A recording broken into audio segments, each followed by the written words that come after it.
Class 10-এর সুদ কষা বলে একটা চ্যাপ্টার রয়েছে। সুদ কষা এই চ্যাপ্টারটা পড়তে গেলে আমাদের কতগুলো শব্দ আগে একটু জানতে হবে, মানে শব্দের অর্থ জানতে হবে। একটা হচ্ছে মূলধন, মূলধন বা আসল। মূলধন বা আসল, যার ইংরেজি শব্দ প্রিন্সিপাল, PRINCIPAL, প্রিন্সিপাল, মূলধন। আর প্রিন্সিপল, PRINCIPLE, এটা মানে হলো নীতি। যে রাসায়নিক যেমন নাইট্রিক অ্যাসিড প্রস্তুতির প্রয়োজনীয় রাসায়নিক দ্রব্য এবং নীতি লেখো, কি নীতিতে তৈরি হয়, নিয়ম, ওটা প্রিন্সিপাল হচ্ছে মূলধন। এই তারপর আমাকে জানতে হবে সময়, সময় ব্যাপারটা কি। তারপরে সুদের হার, সুদের সুদের হারের আগে সুদ আগে বলি, সুদ, সুদ যার ইংরেজি শব্দ ইন্টারেস্ট, INTEREST, ইন্টারেস্ট।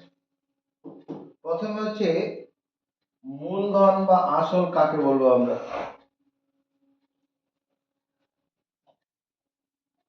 আর্থিক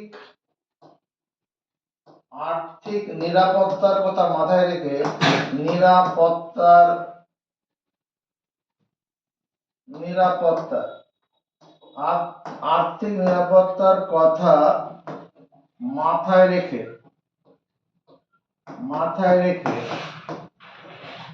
মানে আর্থিক নিরাপত্তা মানে টাকাটা নষ্ট হবে না, অর্থ নষ্ট হবে না, এই নিরাপত্তা। আর্থিক নিরাপত্তার কথা মাথায় রেখে এবং অতিরিক্ত অর্থের লোভে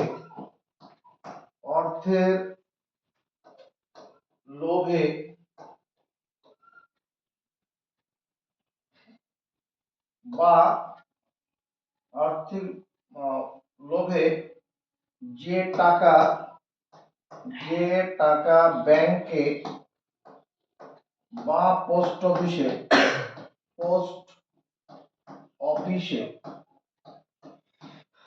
গচ্ছিত রাখা হয়,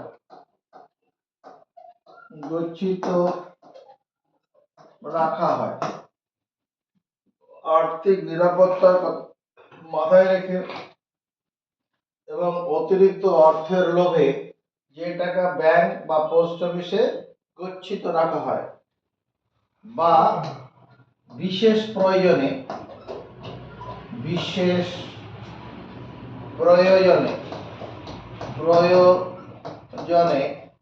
যে টাকা ব্যাংক থেকে কি করা হয়, ঋণ হিসাবে ধার নেওয়া হয়, তাকে বলে কি, মূলধন। ব্যাপারটা বোঝো। কোন একটা লোক সরকারি চাকরিজীবী, 50,000 টাকা মাসে মাইনা পায়। 50,000 টাকার মধ্যে তার যে সংসার খরচ, তাতে খুব বেশি হলো 30,000 35,000 টাকা খরচা করে। আমি ধরলাম 30,000 টাকা খরচা, 30,000 টাকা অনেক টাকা।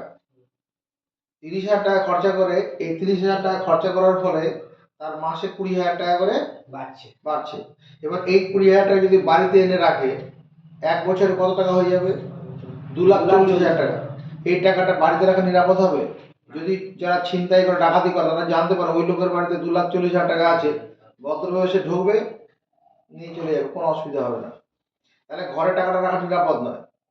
তাহলে এই নিরাপত্তার কথা মাথায় রেখে এবং অতিরিক্ত কিছু অর্থের লোভ, যদি এই টাকাটা যদি আমি ব্যাংকে আমি 2 লাখ টাকা যদি জমা রাখি, 2 বছর পরে যখন ব্যাংক থেকে আমি টাকাটা তুলবো, তখন আমাকে 2 লাখ টাকার সঙ্গে আরো অন্তত 15,000 টাকা দেবে, অতিরিক্ত টাকা দেবে, এটা কোনো সন্দেহ নেই, এরকম সিস্টেমই আছে। আবার বিশেষ কোনো প্রয়োজনে ব্যাংক থেকে যে টাকা ঋণ হিসাবে গ্রহণ করা হয়, বিশেষ প্রয়োজন কি, কেউ একটা ফ্ল্যাট কিনবে, বাড়ি কিনবে, একটা বাড়ি কিনতে গেলে একসঙ্গে হয়তো 25 লাখ টাকা দরকার, 30 লাখ টাকা দরকার। এবার সেই লোকের হয়তো নিজের যা সঞ্চিত অর্থ বা বাড়ির গয়নাকাটি বিক্রি করে হয়তো 12 লাখ টাকা হচ্ছে, আরো 13 লাখ টাকা দরকার। এই 13 লাখ টাকা ব্যাংক থেকে ঋণ হিসাবে নেওয়া হয়, যে টাকাটা ঋণ হিসাবে নেওয়া হবে ওটাই হচ্ছে মূলধন। সময়, যত সময়ের জন্য, যত সময়ের জন্য টাকা জমা রাখা হয়, জমা রাখা হয়, যত সময়ের জন্য, যত সময়ের জন্য টাকা জমা রাখা হয় বা ঋণ নেওয়া হয়, ঋণ নেওয়া হয়, তা হলো সময়। যত সময়ের মধ্যে জন্য টাকা জমা রাখা হবে বা যত সময়ের জন্য ঋণ নেওয়া হবে সেটা সময়। এবার সুদটা কি, ব্যাংক বা পোস্ট অফিসে, ব্যাংক বা পোস্ট অফিসে টাকা জমা রেখে, ব্যাংক বা পোস্ট অফিসে টাকা জমা রেখে একটি নির্দিষ্ট সময় পর, একটি নির্দিষ্ট সময় পর তুলে নিলে বা তুলে আনলে ব্যাংক ব্যাংক বা পোস্ট অফিসে টাকা জমা রেখে একটি নির্দিষ্ট সময় পর টাকা তুলে আনলে ব্যাংক বা পোস্ট অফিস কি করে, ব্যাংক বা পোস্ট অফিস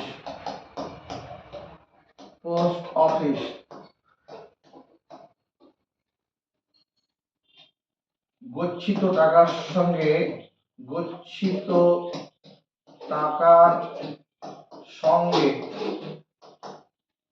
যে অতিরিক্ত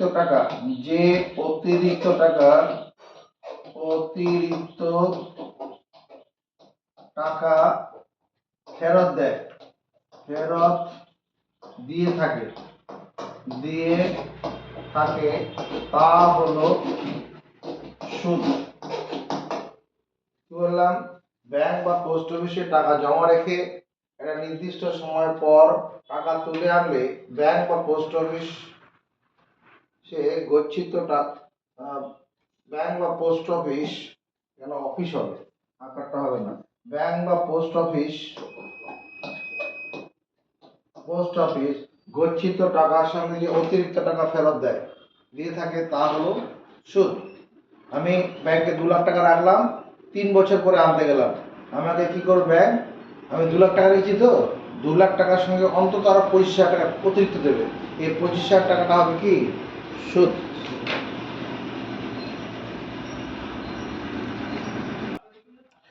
এবার আমরা সুদের হার ব্যাপারটা দেখব।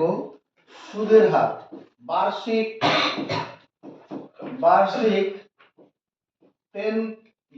সুদের হার, সুদের হার 10%। কথাটির অর্থ কি,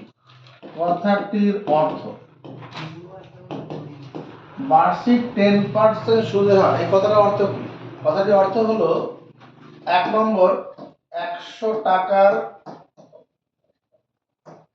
1 বছর পর সুদ 10 টাকা। 100 টাকার 1 বছর পর সুদ 10 টাকা, এইভাবে লিখলেও হবে। 100 টাকার সুদ 10 টাকা 1 বছরে, 100 টাকার সুদ 10 টাকা 1 বছরে, এইভাবে লিখলেও হবে। সুদ 10 টাকা 1 বছরে, যখন আসল 100 টাকা। সুদ 10 টাকা 1 বছরে, যখন আসল 100 টাকা, এটা লিখলেও হবে। 100 টাকার 1 বছর পর, 100 টাকার 1 বছর পর সুদ আসল। 100 টাকার 1 বছর পর সুদ আসল কত হবে? 100 যোগ 10, এটা সমান 110 টাকা। 100 টাকার 1 বছর পর সুদ আসল হচ্ছে 100 প্লাস 10 টাকা। একটা জিনিস মাথায় রাখবে, সুদ আসল, সুদ আসল, এই কথাটার মানে আসল প্লাস সুদ, আসল প্লাস সুদ।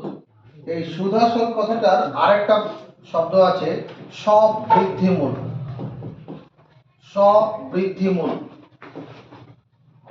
যার ইংলিশ শব্দ অ্যামাউন্ট, AMOUNT, অ্যামাউন্ট।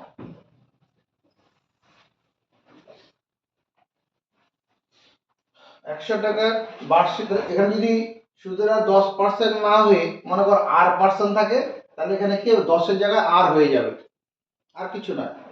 এটা তো আমরা লিখলাম। এবার যদি এখানে কি হয়, সুদের হার মনে করো R% আছে, বার্ষিক সুদ R%, কথার অর্থ কি? 100 টাকার 1 বছর পর সুদ 8 টাকা।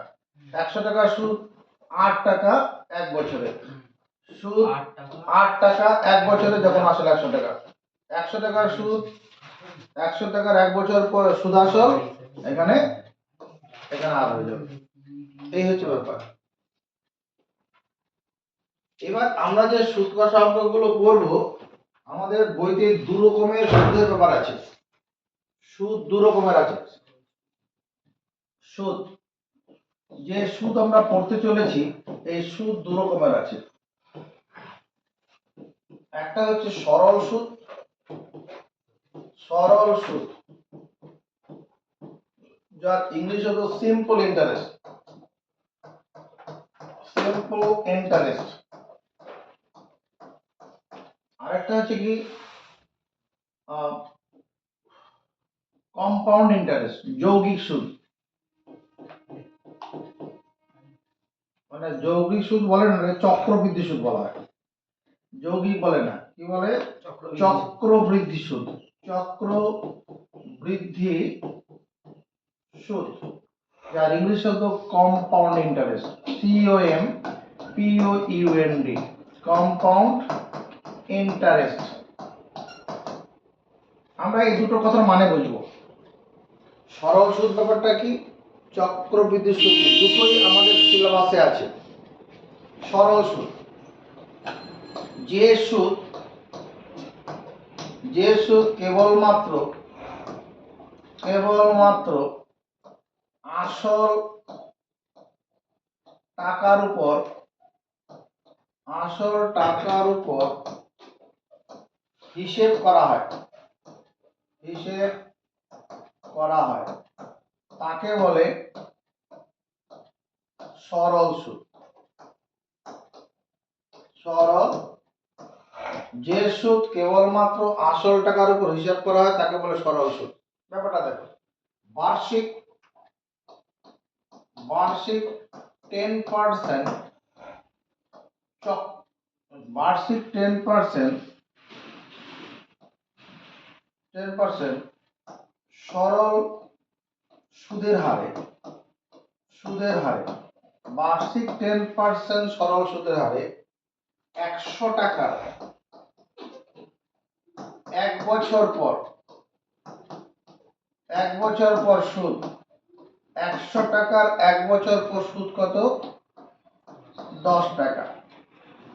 100 টাকার 1 বছর পর সুদ 10 টাকা।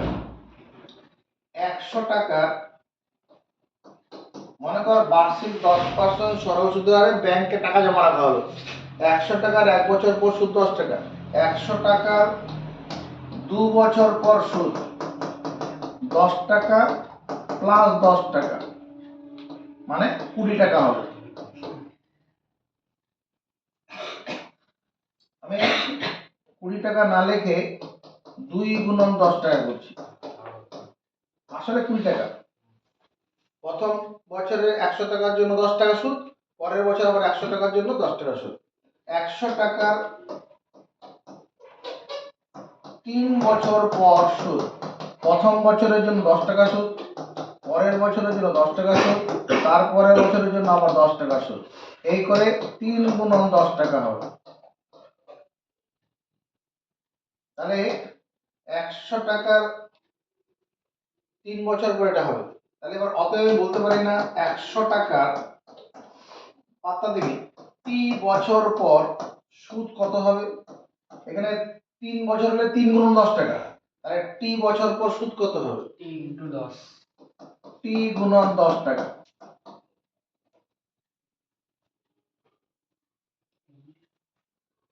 ঠিক আছে, এটাই এরকম থাকলো। এবার আমি যদি বলি বার্ষিক বার্ষিক r%, বার্ষিক r% সরল সুদের হারের ক্ষেত্রে, সরল সুদের হারের ক্ষেত্রে, বার্ষিক r% সরল সুদের হারের ক্ষেত্রে দেখতে হবে দাদা, 100 টাকা টি বছর পর সুদ কে পারবে? 100 টাকা টি বছর পর সুদ কত হবে? RT, টি ইনটু আর টাকা, মানে এই 10 এর জায়গায় আর বসে যাবে, হবে কি না? এখানে 100 টাকা যদি 1 টাকা হয়, 1 টাকা টি বছর পর সুদ, 100 টাকার 1 টাকা টি বছর পর সুদ কি হবে? 100 টাকার জন্য যে সুদ পাবো, 1 টাকার জন্য সুদ কি বেশি না কম পাবো? কম। তাহলে টি ইনটু আর বাই 100 টাকা মানলাম, মেনে নেই। এরপরে পি টাকা, সবসময় যে মূলধন 100 টাকা তার তো মনে নেই, সেটা 1000 টাকা হতে পারে, 10,000 টাকা হতে পারে, 50,000 টাকা হতে পারে। সেই পি টাকার টি বছর পর সুদ নিশ্চয়ই বেশি হবে। 1 টাকা টি বছরে যে সুদ হবে, পি টাকা আসল বেশি হবে, বেশি হলে গুণ হয়ে যাবে। তাহলে পি ইনটু আর বাই 100।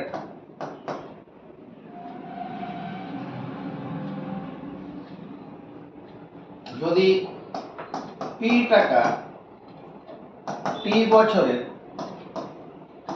সুদ বড় হাতের আই টাকা হয়, তবে দাদারে বড় হাতের আই সমান পি টি আর বাই 100 লিখতে পারবো কিনা? ওইদিকে পি টাকা টি বছরের পর সুদে যেটা পি টি আর বাই 100, আর যদি পি টাকা টি বছরের সুদ আই টাকা আমি ধরি, তাহলে আই সমান পি টি আর বাই 100 দুটো তুলনা করো, মুখস্থ করবো। এটা একটা ছাঁচ, এই ছাঁচে পেলে অনেক অঙ্ক হয়ে যাবে। আই সমান পি টি আর বাই 100 কি করে হলো? আই সমান পি টি আর বুঝে গেলাম, এটা ঘুরিয়ে চিন্তা করো, ঘুরিয়ে পি টি আর বাই 100 সমান বড় হাতের I, P T R by 100 সমান বড় হাতের আই, দুটোই কাজে লাগবে আমাদের। সুদ আসল, সুদ আসল, সুদ আসল মানে কি? আসল পি টাকাটা আসল, আর সুদ কত? এই যে এই টাকাটা পি টি আর বাই 100, এই টাকাটা হচ্ছে সুদ। আসল প্লাস সুদ, সুদ আসল মানে আসল প্লাস সুদ। চলো টানা হয়েছে এটা করবো, বাদিকে পি টানবো, ডান দিকে টাকাকে টানবো, এখানে পি কে টানলাম আর এদিকে টাকাকে টানলাম, টাকা চলে গেছে ওদিকে, এই টাকা ওদিকে চলে গেল, পি এদিকে এলো, তাহলে এখানে কি পড়ে থাকবে? 1 প্লাস টি আর বাই 100। সমর্থন আছে? এইটুকুন আমাদের জ্ঞান থাকলে পরে আমরা সরল সুদের অঙ্কগুলো করতে পারবো। তার আগে আরেকটুখানি জিনিস লাগবে, এটুকুন হয়ে গেছে। এই সরল সুদ কষার অঙ্ক করতে গেলে আমাদের এই লিপ ইয়ার কথা একটা আসবে, লিপ ইয়ার,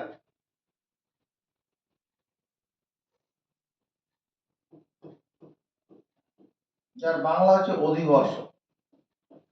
অধিবর্ষ।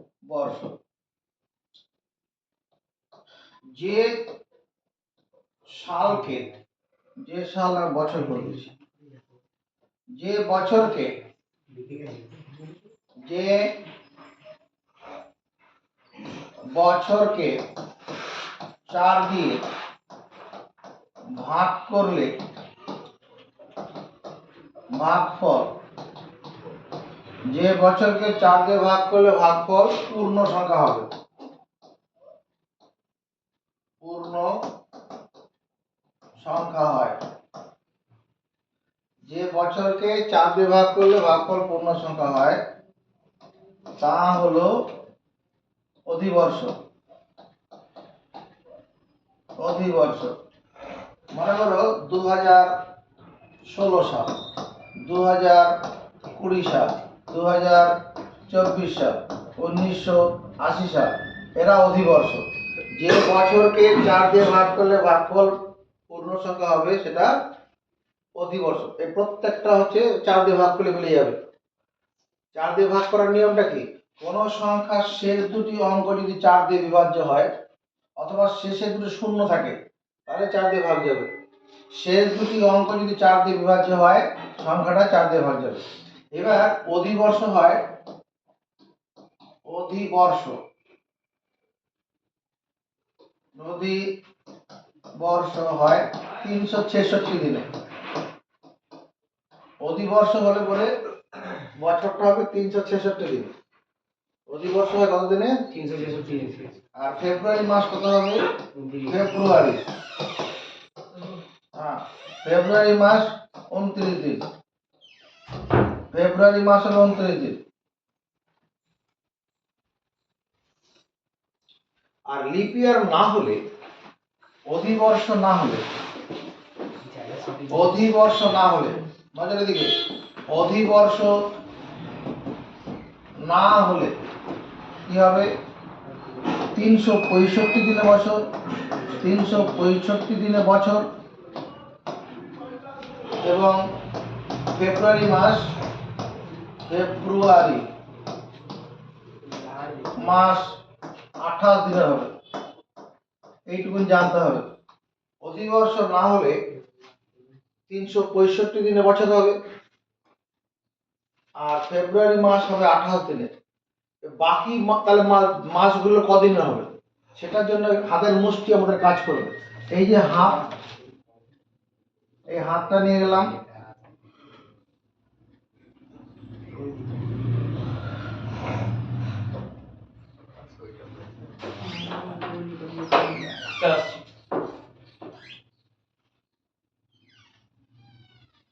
এটা করো। এবার হাতের মুষ্টি বানাবো।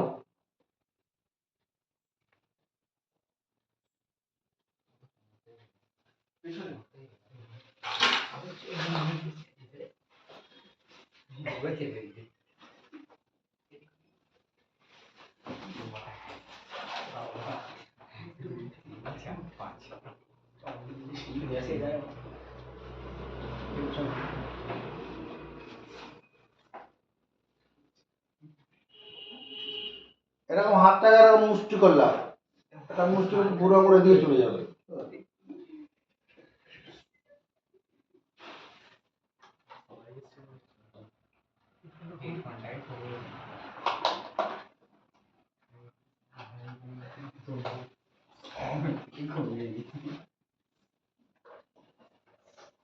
এরকম 4খানা ভাঁজ করো আর বুড়ো আঙুলটা এরকম হবে।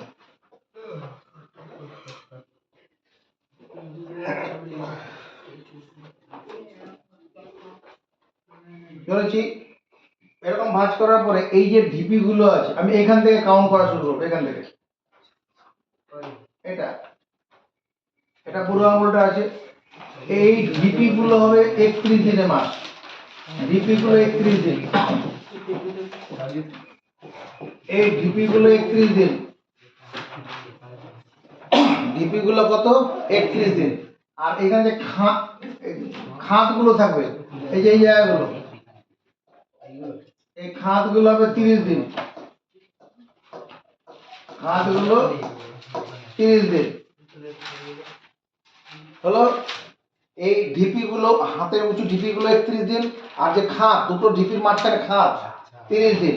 আমার কাউন্ট শুরু করবো এইখান থেকে, এই উঁচু ঢিপি থেকে, মানে এই মাসটা হবে জানুয়ারি মাস। জানুয়ারি,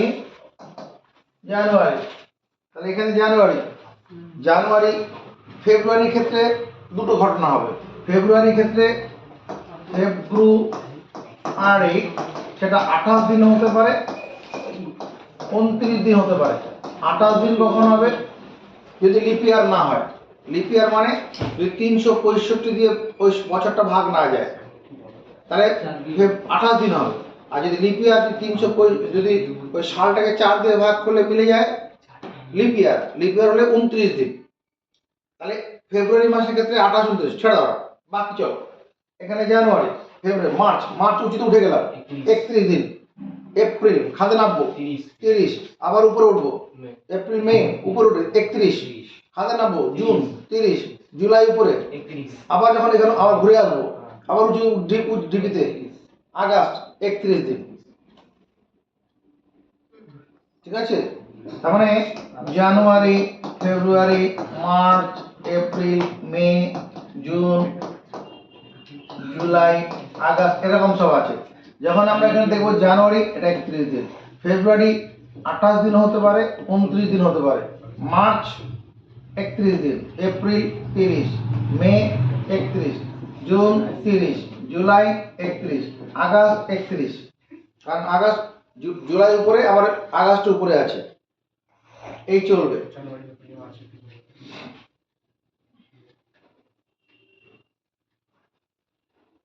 ঠিক আছে?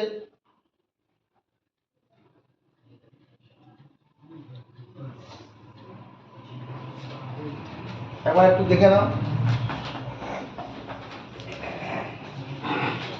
উপরে কথাবার্তা বললাম। এবার সরল সুদের সঙ্গে আমরা চক্রবৃদ্ধি সুদটা দেখে নেই। চক্রবৃদ্ধি সুদ, চক্রবৃদ্ধি সুদটা কিরকম? যে সুদ আসল টাকা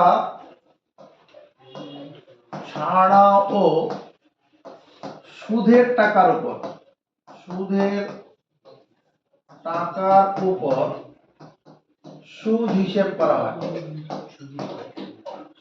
হিসেব করা হয়। যে সুদ আসল টাকা ছাড়াও সুদের টাকার উপর সুদ হিসেব করা হয়, তা হলো চক্রবৃদ্ধি সুদ। যে সুদ আসল টাকা ছাড়াও সুদের টাকার উপর সুদ হিসেব করা হয়, তা হলো চক্রবৃদ্ধি সুদ। ব্যাপারটা দেখো, বার্ষিক 10%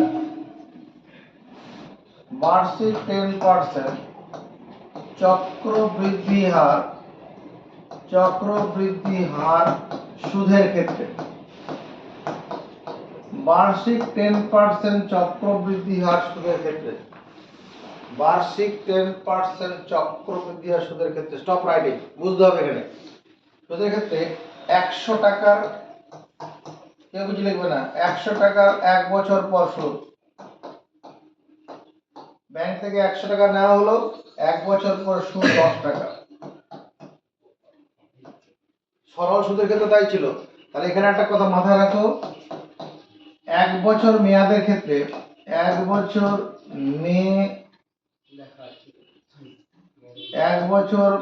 মেয়াদের ক্ষেত্রে চক্রবৃদ্ধি সুদ সমান সরল সুদ। 1 বছর মেয়াদের ক্ষেত্রে চক্রবৃদ্ধি সুদ হচ্ছে সরল সুদ হয়। 1 বছর হলে পরে তখন সুদ হিসাব করা হয়। তাহলে 100 টাকার 1 বছর পর সুদ কত? 10 টাকা। ঠিক আছে, এবার দেখো 100 টাকার 2 বছর পর সুদ। 2 বছর পর সুদ। 100 টাকা ধার নেওয়া হয়েছে, প্রথম বছরের সুদ কত? 10 টাকা। পরের বছর 100 টাকার জন্য 10 টাকা হবে, তার সঙ্গে এই যে 10 টাকা যে সুদ হয়েছিল, ওই 10 টাকার সুদ থেকে আবার 1 টাকা সুদ হবে। 10 টাকার সুদ থেকে 1 টাকা সুদ। 100 টাকা মানে 10টা 100 টাকা, 10টা 10 টাকার নোট, প্রত্যেকটা 10 টাকা থেকে 1 টাকা সুদ। 100 টাকা 10 টাকা 10 টাকা সুদ, আর 10 টাকার জন্য 1 টাকা সুদ হবে। প্রথম তুই ব্যাংক, আমি একটা ব্যাংক আছে, আমার কাছ থেকে তুই 100 টাকা ধার করলি, 10% চক্রবৃদ্ধি সুদের ক্ষেত্রে। 1 বছর পরে যদি ঋণ মুকুব হতে চাও, তাহলে 100 টাকার সঙ্গে 10 টাকা দিলেই হয়ে যাবে। কিন্তু যদি 2 বছর পরে বলো আমি ঋণ ফেরত দেবো, তাহলে তাহলে কি 100 টাকা তো দিতেই হবে। প্রথম বছরে 10 টাকা সুদ, আর দ্বিতীয় বছরে সুদ হিসাব করা হবে কত, 110 টাকার উপরে। কারণ প্রথম বছরে যে 10 টাকা সুদ হয়েছিল, ওই সুদের টাকার উপরে সুদ হিসাব করা হবে। অর্থাৎ এই সিজনে এটা হলো 1 টাকাটা, এই সুদের টাকা থেকে সুদটা এসছে, এই 1 টাকার সুদটা এসছে সুদের টাকা থেকে। তার মানে কত টাকা সুদ হলো, 21 টাকা হলো। 100 টাকার 2 বছর পর সুদ কত, 21 টাকা। 100 টাকার 3 বছর পর সুদ, 100 টাকার 3 বছর পর সুদ। 100 টাকার প্রথম বছর 10 টাকা সুদ। 100 টাকার জন্য 100 টাকার জন্য আমার দ্বিতীয় বছরের যে সুদ ছিল সেটা কত, 11 টাকা সুদ। 100 টাকার জন্য দ্বিতীয় বছর 11 টাকা সুদ। তৃতীয় বছর এখানে এটা না 11 টাকা না, এরকম হয়েছে, মানে 10 টাকা প্লাস 1 টাকা। এটা হলো দ্বিতীয় বছরের ক্ষেত্রে 100 টাকার দ্বিতীয় বছরের সুদ। তৃতীয় বছরে কি হবে, তৃতীয় বছরের সুদ হবে 100 টাকা তো হবেই, সরি 10 টাকা, 10 টাকা প্লাস, আরে 2 বছরে কত 21 টাকা সুদ হয়ে গেছে, ওই 21 টাকা থেকে 2 টাকা 10 পয়সা সুদ হবে, 2.10 টাকা। এই 10 টাকাটা সুদ হলো 1 বছর পরে সুদ।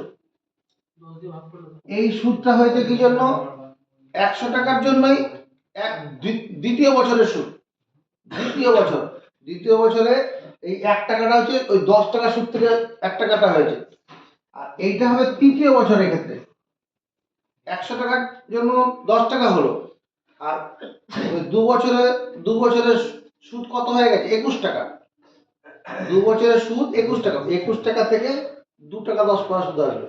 তাতে এতে দাঁড়াবে কত, 10 10 20 30, 30 টাকা প্লাস এখানে 3 টাকা 10 পয়সা, তার মানে 33.10 টাকা হয়ে যাবে। যেটা সরল সুদ কত টাকা হয়েছিল, 30 টাকা হয়েছিল, 3 গুণ 10 টাকা, এখানে এটা চেঞ্জ হয়ে যাবে। এটা কি সুদের টাকার উপর সুদ হিসাব। আবার বলছি, 100 টাকার 1 বছর পর সুদ 10 টাকা, চক্রবৃদ্ধি সুদের কথা বলছি। 100 টাকার 2 বছর পর সুদ, এই 10 টাকা তো হবেই, 100 টাকার জন্য 10 টাকা হবে, এই 10 টাকাটা, আর এই 10 টাকাটা 100 টাকা ধার নেওয়া হয়েছে তার জন্য, আর এই 1 টাকাটা হচ্ছে প্রথম বছরে যে সুদ হয়েছিল 10 টাকা, ওই 10 টাকার জন্য 1 টাকা সুদ, তাতে মোট 21 টাকা হলো। 100 টাকার 3 বছর পর সুদ, এই 10 টাকাটা তো এই প্রথম বছরে এই সুদটা, এই সুদটা হচ্ছে কি, মানে দ্বিতীয় বছরে এই যে সুদ, দ্বিতীয় বছরে এই সুদটা, এই 10 টাকা প্লাস 1 টাকা, এই সুদটা। আর তৃতীয় বছরের সুদ কি হবে, এই 10 টাকা তো 100 টাকার জন্য হলো, আর 2 বছর পরে সুদ হিসাবে দাঁড়ালো কত, 2 বছর পরে সুদ হিসাবে দাঁড়াবে এত টাকা, এই টাকাটা দাঁড়াবে, এই যে 10 টাকা প্লাস 10 প্লাস 21 টাকা হবে, এটা 2 বছরের সুদ হিসাবে দাঁড়াবে। এই সুদের টাকার জন্য 2 টাকা 10 পয়সা সুদ হবে, সুদের টাকার জন্য এতে মোট হচ্ছে 33 টাকা 10 পয়সা। এটা হচ্ছে চক্রবৃদ্ধি সুদ। এই চক্রবৃদ্ধি সুদের অঙ্ক আমরা যখন করব, তখন এটা নিয়ে আপাতত চক্রবৃদ্ধি সুদ ব্যাপারটা বুঝলাম, ব্যাস। এবার আমরা 46 পাতা বার করব, বইয়ের 46 পাতা লেখা হয়েছে না, লিখে নাও।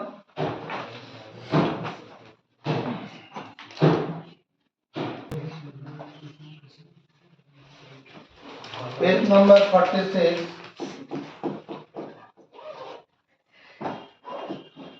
এক নম্বর অঙ্ক। দুই বন্ধু একসঙ্গে একটি ছোট ব্যবসা চালানোর জন্য বার্ষিক 12% সরল সুদের হারে একটি ব্যাংক থেকে 15,000 টাকা ধার নেবেন। 4 বছর পরে ওই টাকার জন্য তার কত টাকা সুদ দিতে হবে? যে টাকাটা ধার নেবে সেটা হচ্ছে আসল। তাহলে এখানে কি কি দেওয়া আছে? প্রদত্ত আছে, এই কথাগুলো লিখে নেব। প্রদত্ত আছে আসল পি টাকা সমান 15,000 টাকা। যে টাকাটা ধার নেওয়া হবে সেটা আসল। সময় টি বছর সমান 4 বছর। 4 বছরের জন্য ধার নেওয়া হয়েছে। বার্ষিক সরল সুদের হার, বার্ষিক সরল সুদের হার, বার্ষিক সরল সুদের হার কত? 12% দেওয়া আছে না? 12%।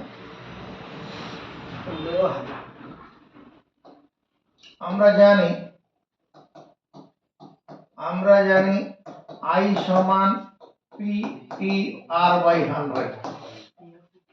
এটা আমরা জানি I সমান PTR। আইটা হচ্ছে মোট সুদ। অতএব I সমান এখানে কত? P মানে 15,000, T মানে 4, R মানে 12 ভাজিত 100। এর দুটো শূন্যর সঙ্গে এর দুটো শূন্য কেটে দিলাম। I সমান এখানে 4 আর 15 গুণ করলে কত? 4 15 60 গুণন 12। এটা গুণ করলে কত হবে? 6 12 72। আর একটা শূন্য দাঁড়া, এখানে 600 হবে। 4 15 60, এখানে একটা শূন্য ছিল তো। 6 12 72। তার মানে I টাকা সমান 7,200 টাকা। এটা হচ্ছে নির্ণয় সুদ। নির্ণয় বাদিকে টাকা দিলাম, ডান দিকে টাকা দিলাম। আমাদের উত্তর কি লিখবো?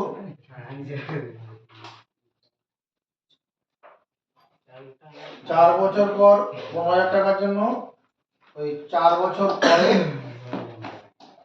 4 বছর পর 15,000 টাকার জন্য কি করতে হবে? 7,200 টাকা সুদ হিসাবে দিতে হবে। সুদ হিসাবে দিতে হবে। বুঝা গেছে? প্রথমে আমি কি কি দেওয়া আছে সেই তথ্যগুলো একটু লিখে নিলাম। তারপর এই সূত্রটা আমাদের জানা আছে I সমান PTR/100। তারপর মানগুলো বসালাম, I এর মান পেয়ে গেলাম। I মানে মোট সুদ।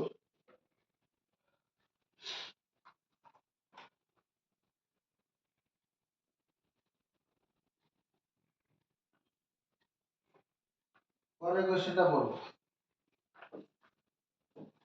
2 নম্বর। 2005 সালে 1 জানুয়ারি থেকে 27 মে পর্যন্ত 6% সরল সুদের হারে 2,000 টাকা সুদ কত হবে? এবার 2005 সাল অধিবর্ষ নয়, অধিবর্ষ নয়। কি করে বুঝলাম? কারণ শেষ দুটি অঙ্ক 4 দিয়ে বিভাজ্য নয়। শেষ দুটি অঙ্ক দ্বারা গঠিত সংখ্যা 4 দিয়ে বিভাজ্য নয়। লিপ ইয়ার নয়, অধিবর্ষ নয়। অতএব 365 দিনে বছর হবে। 365 দিনে বছর। এবং ফেব্রুয়ারি মাস কদিন হবে? ফেব্রুয়ারি মাস বলো 28 দিন হবে। ফেব্রুয়ারি মাস 28 দিন। এগুলো ঠিক আছে। আমাদের কত বলছে? 1 জানুয়ারি থেকে 27 মে পর্যন্ত সুদ বের করতে হবে। জানুয়ারি মাসে টাকা খাটে, জানুয়ারি মাসে টাকা খাটে 31 দিন। ফেব্রুয়ারি মাসে টাকা খাটে, ফেব্রুয়ারি মাসে টাকা খাটে 28 দিন। ফেব্রুয়ারি মার্চ মার্চ মাসে টাকা খাটে 31 দিন। এপ্রিল মাসে টাকা খাটে 30 দিন। জানুয়ারি ফেব্রুয়ারি মার্চ এপ্রিল খাতে নামছে। মে মাসে টাকা খাটে 27 মাইনাস 1 সমান 26 দিন। এখানে একটা কথা মনে রাখবে, ব্যাংকে টাকা জমা রাখলে ব্যাংক শেষ দিনের সুদ দেয়ও না নেয়ও না। আমি যেদিন টাকা ফেরত দিতে যাব সেই দিনের টাকা ব্যাংক হিসাব করে না, বা আমি যেদিন টাকা তুলে আনতে যাব সেই দিনের সুদ ব্যাংক দেয় না। শেষ দিনের ব্যাংকে সুদ লেনদেন করে না, তার আগের দিন পর্যন্ত চলে। এটা যোগ করলে দেখো 146 দিন হওয়ার কথা। 146 মুখস্থ রাখবে। 146 মানে 146 কে 365 দিয়ে ভাগ করব। এটা করলে বছর হয়ে যাবে। যেমন পয়সাকে টাকা করতে গেলে 100 দিয়ে ভাগ করতে হয়, এই জন্য দিনকে বছর করতে গেলে 365 দিয়ে ভাগ করতে হবে। 365 দিনে বছর। এখানে একটা সংখ্যা মাথায় রাখো, 73। এরকম অঙ্কের 73 কথা মাথায় রাখো। 73 দিয়ে উপর দিকে কাটবে, উপরে 73 দিয়ে কাটলে কত হবে? 2। নিচে 73 দিয়ে কাটলে 5। তাহলে আমার টি বছর সমান 2/5 বছর হয়ে গেল। টি বছর এখানে কত? 2/5 বছর। এখানে আসল কত টাকা? আসল পি টাকা সমান 2000 টাকা। আর বার্ষিক সরল সুদের হার কত বলা আছে? বার্ষিক সরল সুদের হার R% সমান 6% বলা আছে না? 6% বলা আছে তো? আমরা জানি। আমার এখানে কি করতে বলেছে? ওই 2000 টাকার 1 জানুয়ারি থেকে 27 মে পর্যন্ত সুদ নির্ণয় করো। তাহলে আমরা জানি কোন সূত্র ব্যবহার করব? I সমান PTR/100। তাহলে I সমান P মানে 2000, T মানে কত? এই যে 2, এখানে T বছর সমান 2/5 বছর। তা T এর মানটা কত? 2/5। আর R মানে 6/100। মিলে নেই? এই দুটো শূন্যর সঙ্গে এই দুটো শূন্য কেটে দিলাম। 5 দিয়ে কাটি, 4 5 20, 4 2 8, 6 48। I সমান 48। তার মানে I টাকা সমান 48 টাকা। অতএব নির্ণয় সুদ কত হবে? নির্ণয় সুদ 48 টাকা।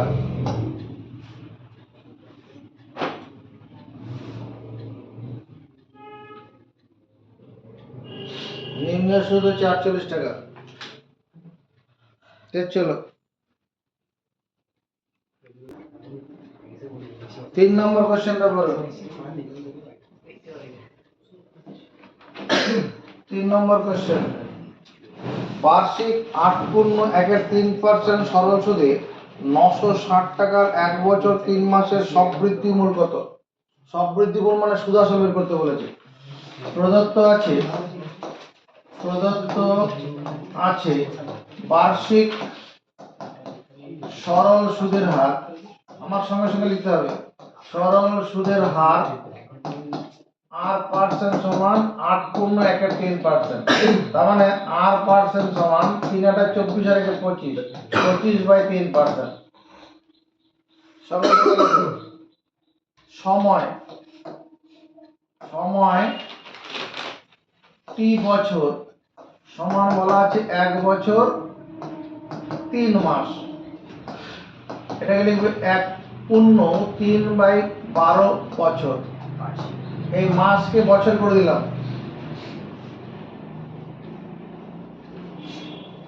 3 1 3, 3 4 12, 4 1 4 5, 5/4 বছর। তাহলে টি বছর সমান কত হলো? টি বছর সমান 5/4 বছর। আসল এখানে কত টাকা বলা আছে? আসল হচ্ছে পি টাকা সমান 960 টাকা। কি করতে বলেছে? 1 বছর 3 মাসের সুদ আসল কত? তাহলে নির্ণয় সুদ আসল, নির্ণয় সুদ আসল, আমাদের এই সূত্রটা মুখস্থ আছে, P into 1 plus T R by 100। মনে পড়ছে? সুদ আসল বের করার এই সূত্রটা P into 1 plus T R by 100। চলো সেটা কাজে লাগাই।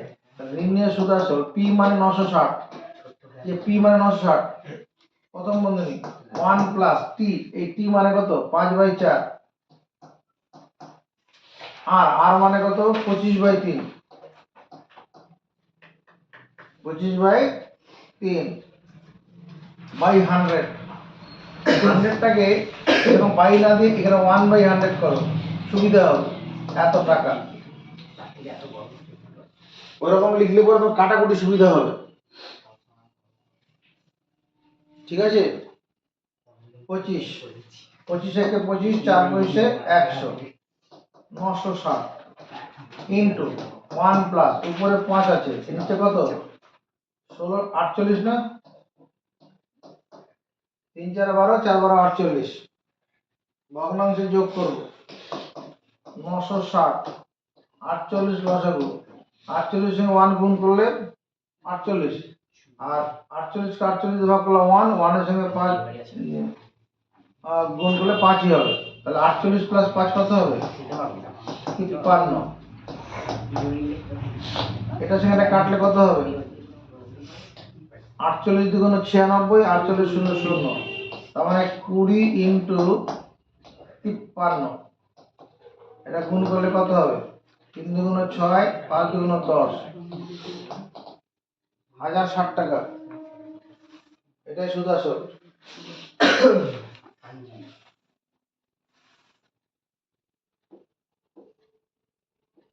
4 নম্বর অঙ্কটা, উৎপল বাবু তার জমি চাষের জন্য সমবায় ব্যাংক থেকে 6% সুদের হারে 3200 টাকা 2 বছরের জন্য ধার নিলেন। প্রত্যেকে অঙ্ক করার আগে এক কোশ্চেন করবে।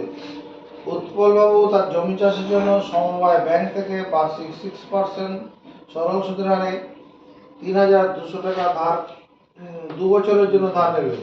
2 বছর পরে সুদে আসলে তাই কত টাকা সুদ করতে হবে হিসাব করে দেখি। তো এখানে কি কি দেওয়া আছে?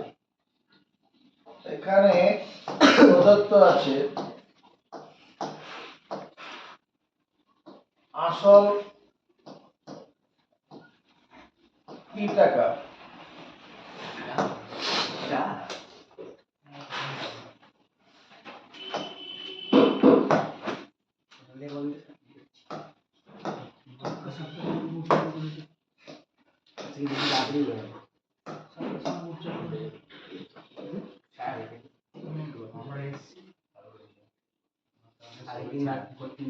চার নম্বর অঙ্কটা। 4 নম্বর অঙ্কতে কি ছিল? এক প্রদত্ত আছে আসল পি টাকা সমান উৎপল 3200 টাকা ধার নিয়েছে। তাহলে পি টাকা সমান 3200 টাকা, যে টাকাটা ধার নিল সেটা আসল। বার্ষিক সরল সুদের হার, সরল সুদের হার 8% সমান কত পার্সেন্ট সুদের হারে ব্যাংক সময় ব্যাংক থেকে টাকা ধার করেছে? 6%। 6%, 8% সমান 6%। সময়, সময় কি বলা আছে? 3 বছর সমান 2 বছর। কি জানতে চাইছে? 2 বছরের পরে সুদ আসল, অর্থাৎ 2 বছর পর নির্ণেয় সুদ আসল,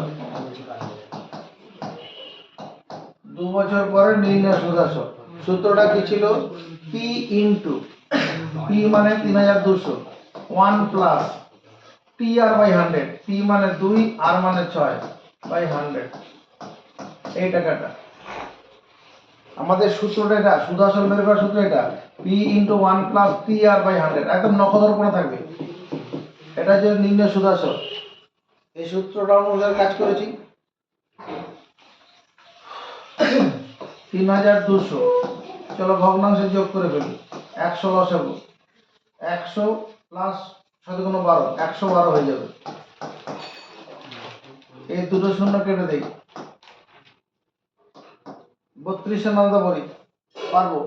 32 দুগুণ 64, 32 দুগুণ হাত থাকবে 6, 32 একে 32, 32 আর 6 38, হাত থাকবে 3, 32 একে 32 আর 3 35।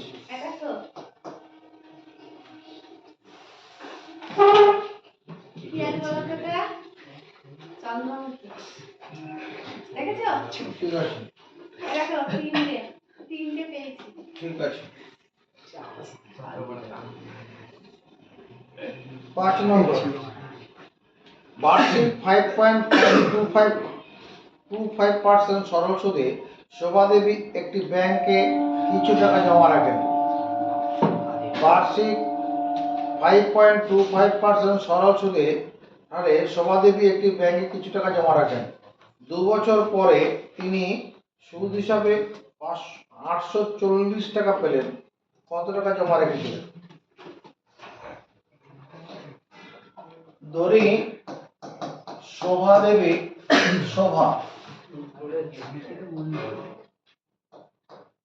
শোভাদেবী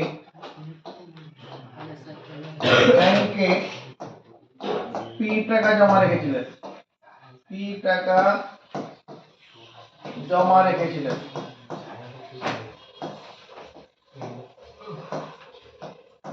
ধরি শোভাদেবী ব্যাংকে পি টাকা জমা রেখেছিলেন।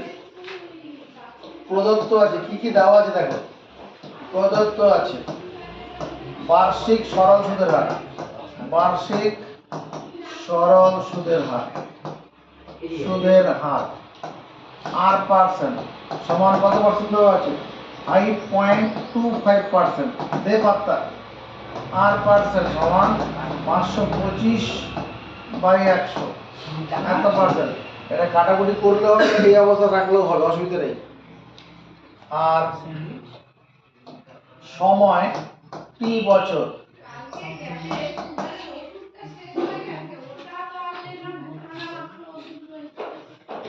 দু বছর, আর মোট সুদ আই টাকা সমান 840 টাকা। এই কথাগুলো দেওয়া আছে। কি করতে বলছে? কত টাকা জমা রেখেছিলেন। আমরা জানি পি আর বাই 100 সমান বড় হাতের হয়, পিটি আর বাই 100 সমান বড় হাতের হয়, জানি কি না? আই টাকা সমান এটা দেওয়া আছে, 840 টাকা সুদ দেওয়া আছে। টি মানে আমার দরকার হবে, টি মানে 2, আর মানে 525/100,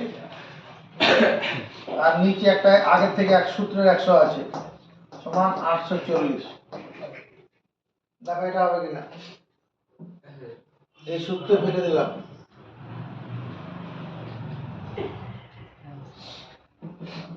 525 সঙ্গে 100 কাটাকুটি করি, 25 দিয়ে কাটি, 25 দিয়ে কাটলে 4 পয়সা 100, এটা 25 দুগুণ 50, 52 থেকে 50 চলে গেলে 2, 25 থেকে 25 সমান চিহ্ন দুদিকে উপরে কাটবে। 21 দিয়ে 84 কাটে, 21 থেকে 21, 4 21 84, আর 21 0 0, এই 2 দিয়ে আবার কাটি, 40 20। তাহলে পি সমান দাঁড়ালে কত? 400 গুণন 20, তার মানে 8000। তাহলে পি টাকা সমান 8000 টাকা। এটা आंसर। শোভাদেবী 8000 টাকা ব্যাংকে জমা রেখেছিল।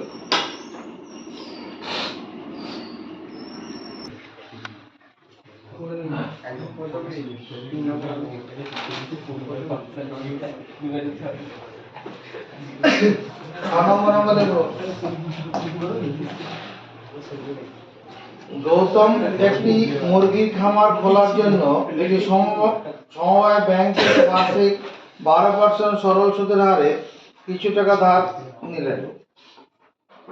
কত টাকা ধার নিল সেটা বলেনি। প্রত্যেক মাসে তাকে 378 টাকা সুদ দিতে হয়। তাহলে কত টাকা ধার করেছিলেন? তাহলে এখানে ধরি গৌতম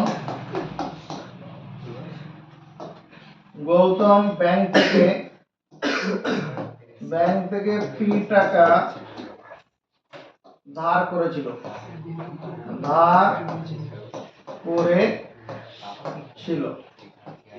ধরি গৌতম ব্যাংক থেকে পি টাকা ধার করেছিল। এখানে কি কি দেওয়া আছে? এখানে তোমার পি বছর সমান 1 মাস দেওয়া আছে। 1 মাস মানে 1/12 বছর। প্রতি মাসে সুদ কথা বলা আছে। আর সুদ আই টাকা, এটা সমান 378 টাকা কথা বলা আছে। আই টাকা সমান 378 টাকা। আর বার্ষিক সরল সুদের হার,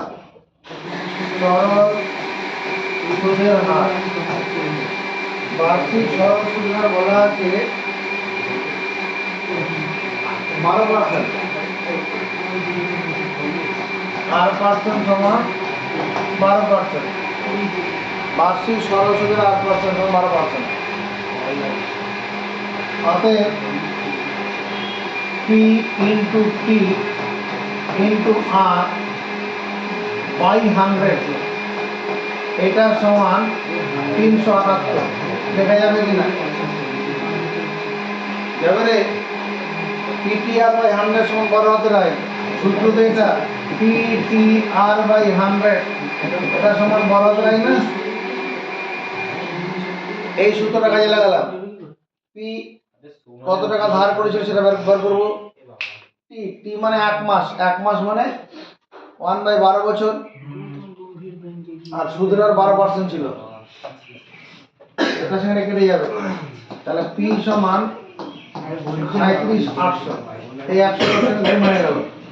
পি টাকা সমান 37,800। এটা নির্ণয় আসল বা 37,800 টাকা ধার নিয়েছিল।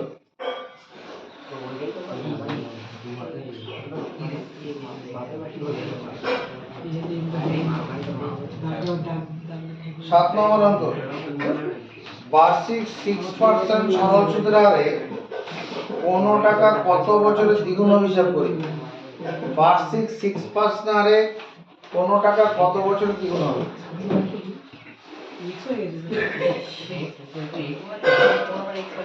ধরি বার্ষিক 6% হারে মজার দিকে পি টাকা পি বছরে 2p টাকা হয়। চলো মুখস্থ করি। ধরি বার্ষিক এদিকে ধরি বার্ষিক 6% হারে p টাকা t বছরে 2p টাকা হয়, মানে দ্বিগুণ হয়ে যাবে। সেন্টেন্সটা মুখস্থ হয়েছে? চোখ বন্ধ করে বল।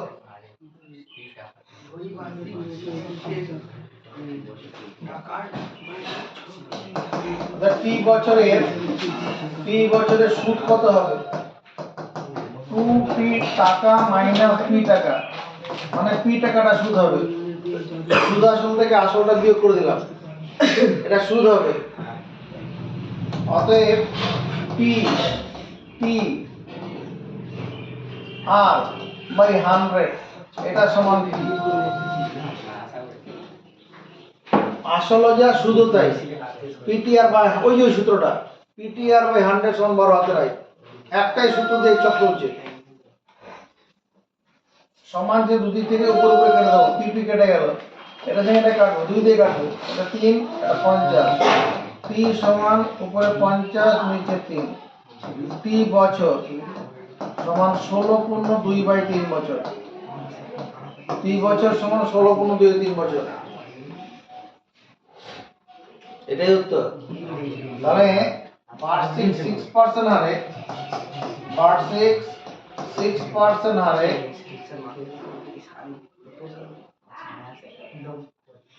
বার্ষিক 6% সরল সুদের হারে, সরল সুদের হারে 16 পূর্ণ 2/3 বছরে, বার্ষিক 6% সরল সুদের হারে 16 পূর্ণ 2/3 বছরে কি হবে? কোন আসল দ্বিগুণ হবে, কোন আসল দ্বিগুণ হবে মানে সুদে আসলে দ্বিগুণ হবে, কোন আসল সুদে আসলে দ্বিগুণ হবে।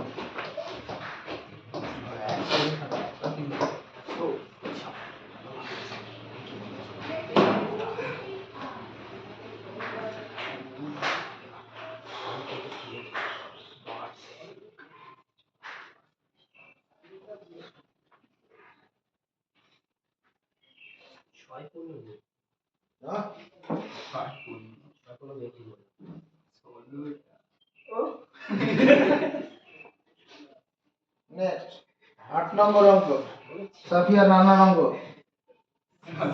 হ্যাঁ, ওর নানারই অঙ্কটা। মান্নান মিয়া কিছু টাকা ধার করার 6 বছর পর দেখলেন, মান্নান মিয়া কিছু টাকা ধার করার 6 বছর পর দেখলেন দেয় সরল সুদের পরিমাণ আসলের 3/8 অংশ, যে টাকাটা সুদ দিতে হবে সেটা আসলের 3/8 অংশ হয়ে গেছে। বার্ষিক শতকরা সরল সুদের হার কত ছিল? তাহলে ধরি বার্ষিক শতকরা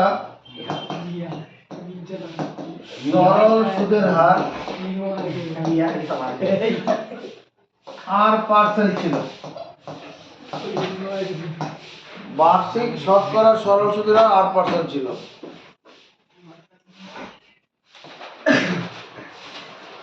মান্নান মিয়া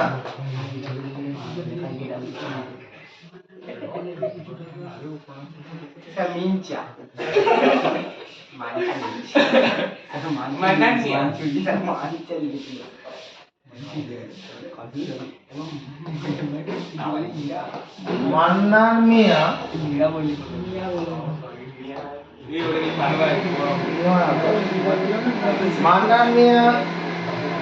P টাকা ধার করেছিলেন,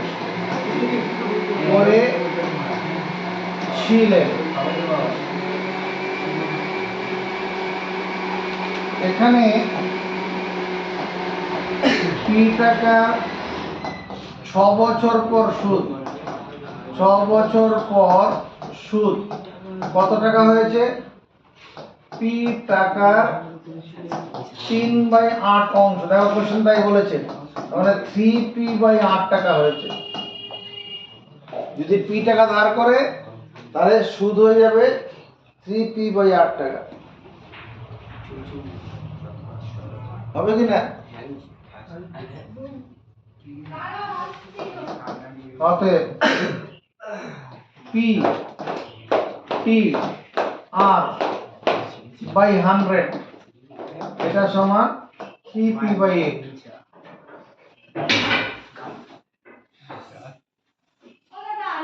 P/R/100 সমান বড় হাতের রাইট।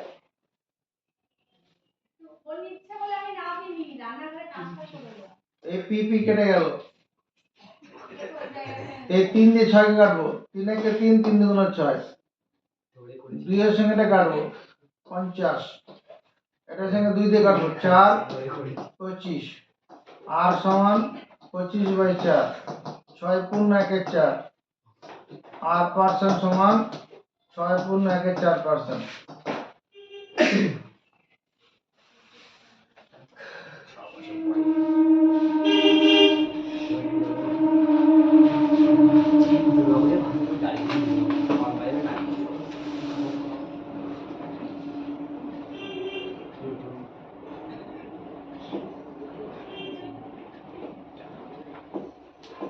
9 নম্বর অঙ্কটা ইম্পর্টেন্ট। 9 নম্বর অঙ্কটা ইম্পর্টেন্ট অঙ্ক। একটি কৃষি সমবায় সমিতি তার সদস্যদের বার্ষিক 4% সরল সুদের হারে কৃষি ঋণ দেয়। এখানে কৃষি সমবায় সমিতি মানে কি, মনে করো যে সিঙ্গুর বা দিয়ারা এই সমস্ত জায়গাতে যে জমিগুলো আছে না, ওখানকার কিছু চাষি, এখানে আমাদের অবশ্য সেরকম ব্যাপার নেই, অন্য জায়গাতে আছে। একটা মাঠে মনে করো 25টা লোকের জমি আছে, ওই 25টা লোকের জমি একসঙ্গে ট্রাক্টর দিয়ে চাষ করে, সব আলাদা সব। এবার যেমন ফসল হবে সেই অনুসারে তারা জমির ফসল ভাগ করে নেবে। একটা মাঠের মধ্যে সব জমি একরকমই হবে, একরকমই সব ফসল উৎপাদনের ক্ষমতা থাকবে, একরকম ভাবে চাষ করবে। ওখানে বলছে এক কৃষি সমবায় সমিতি তার সদস্যদের বার্ষিক 4% সরল সুদের হারে কৃষি ঋণ দেয়। কৃষি ঋণ মানে চাষ করার জন্য ঋণ দেবে, কিন্তু ব্যাংক থেকে টাকা ধার নিলে বার্ষিক 7.4% হারে সরল সুদ দিতে হয়। ব্যাংক থেকে নিলে 7.4%। একজন কৃষক যদি ব্যাংক থেকে টাকা ধার না করে সমবায় সমিতি থেকে 5,000 টাকা ধার ঋণ করে, তবে সুদ বাবদ তার কত বাড়বে? প্রশ্ন অনুসারে বা প্রশ্নানুসারে, অঙ্কটা বড় ছোট করবো। প্রশ্নানুসারে ব্যাংক থেকে 5,000 টাকা ধার করলে 5,000 টাকা ধার করলে সুদ দিতে হবে। ব্যাংক থেকে প্রশ্নানুসারে ব্যাংক থেকে 5,000 টাকা ধার করলে সুদ দিতে হবে। সুদ বের করার সূত্র কি? I সমান PTR/100। তাহলে এখানে P মানে 5,000, P মানে কত? 1 বছরের কথা বলা হচ্ছে। আর মানে 74/10, 7.4%, আর নিচের 100, এই টাকাটা হবে। সমর্থন পাবো ওই যে এই সূত্রটা, I সমান PTR/100। 1 2 3 এটা গুণ করো, 5 7 35। অভিরূপ গোস্বামী নতুন গুণ দেখে নেই। 74 গুণন 5 টাকা, এই 7 সঙ্গে 5 গুণ করো, 5 7 35, 35 মানে 35 না 350, 350। প্রথমে এই 7 সঙ্গে 5 গুণ করো, 5 7 35, 35 মানে 35 না কত? 350, আর 4 5 20, 350 আর 20 কত হবে? 370। এই টাকাটা আসলে ঘটনাটা এটা 70 প্লাস 4 ভেঙে গুণ করো। যদি এটা সাথে গুণ করি, 5 7 35, 350, এই যে 350 প্লাস 4 5 20। এবার সমবায় সমিতি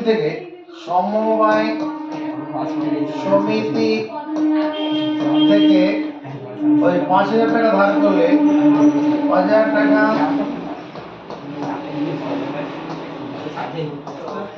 ধার করলে সুদ দিতে হবে।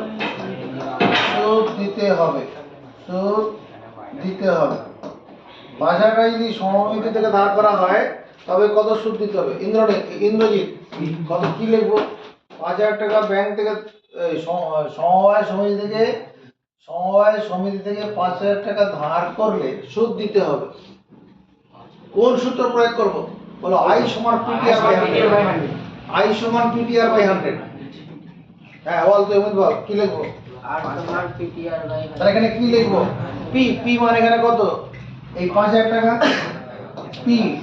T মানে কত? 1 বছরের কথা বলা আছে, তাহলে PT। R মানে কত? 4%। সমবায় সমিতি থেকে ধার নিলে 4% সুদ দিতে হয় বাই 100। দুইটা শূন্য করে দিলাম, 200 টাকা। তাহলে সমবায় সমিতি থেকে ধার নিলে 1 বছরে 200 টাকা সুদ, আর ব্যাংক থেকে নিলে 370 টাকা সুদ। অতএব আমরা বলতে পারবো না ব্যাংক থেকে টাকা ধার না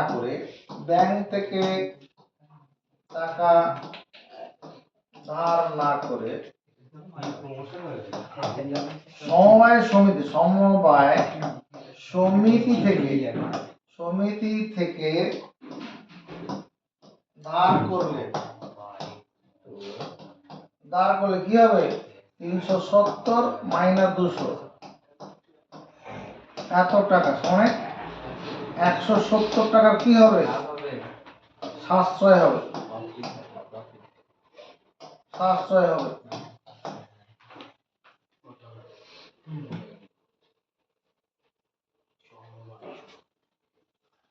মানলাম।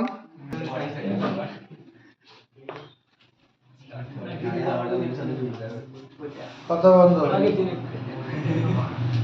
10 নম্বর অঙ্কটা দিকে তাকাবো।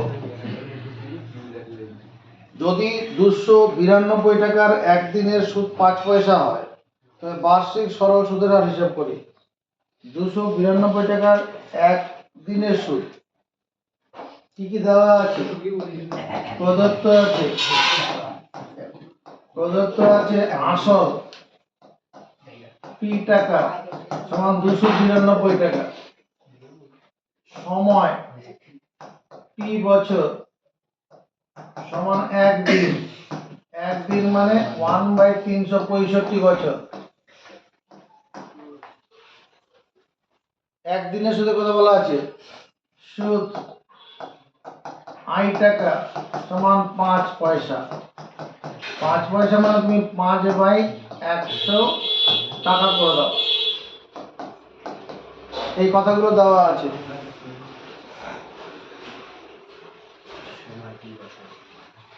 সুদের হার বের করতে বলেছে তো। বার্ষিক সরল সুদের হার ধরি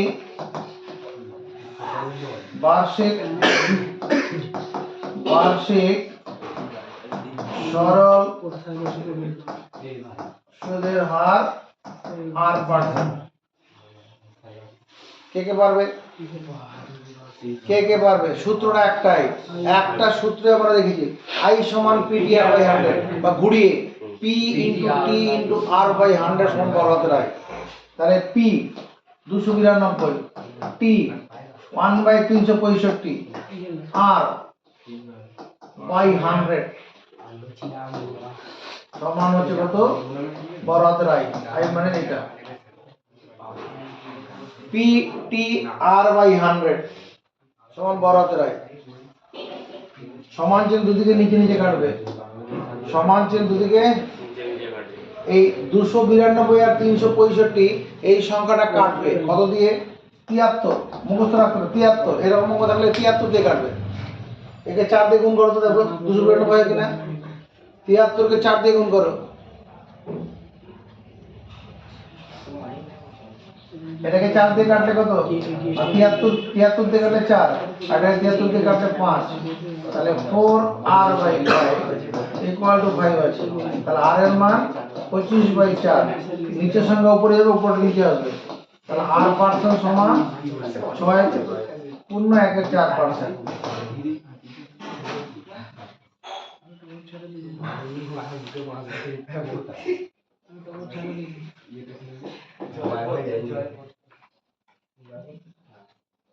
বার্ষিক 8% হার সরল সুদে কত বছরে 600 টাকার সুদ 168 টাকা হবে?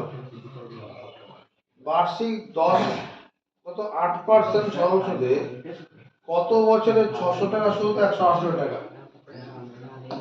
ধরি নির্ণেয় সময় T বছর। প্রশ্নানুসারে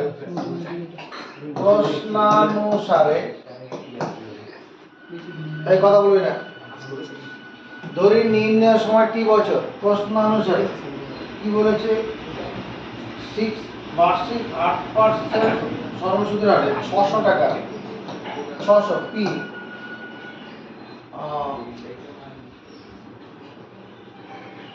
T আর মানে এখানে 8/100 এটা সমান কত? 168।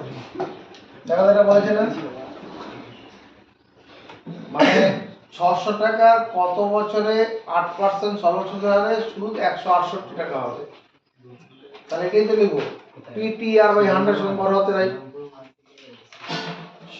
এই দুটো শূন্যর সঙ্গে এই দুটো শূন্য কেটে দিলাম, এটা 8 দিয়ে কাটি। সমান চিহ্ন দুদিকে উপরে উপরে কাটবে, সমান চিহ্ন দুদিকে উপরে উপরে কাটবে। তাহলে 8 দুগুণ 16, 8 একে 8। টি সমান কত? উপরে 21, নিচে 6, এই 6টা দিয়ে চলে গেল। 3 দিয়ে কাটবে, 7/2, 7/2 মানে 3.5। তাহলে নির্ণয়ের সময় কি বলবো? নির্ণয়ের সময় 3.5 বছর।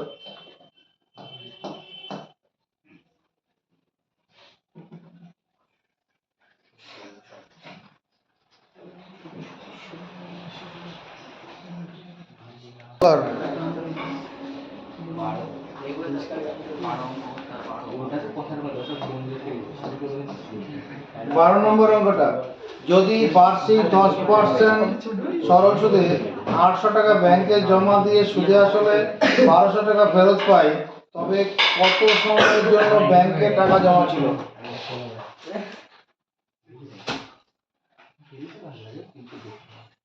বলছে বার্ষিক 10% সরল সুদে 800 টাকা ব্যাংকে জমা দিয়ে, মানে প্রদত্ত আছে একদম পড়াই কি দরকার, এখন বড় হয়ে গেছে, ছাড়ো হাঁটাও।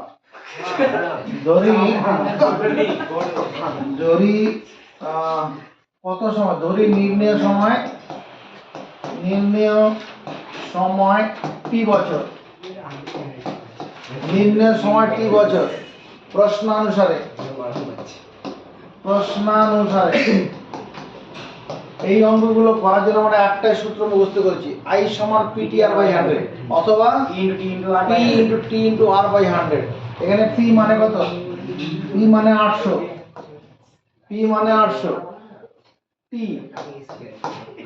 T মানে এখানে T ধরেছি, T, R মানে 10/100। এটা সমান কি?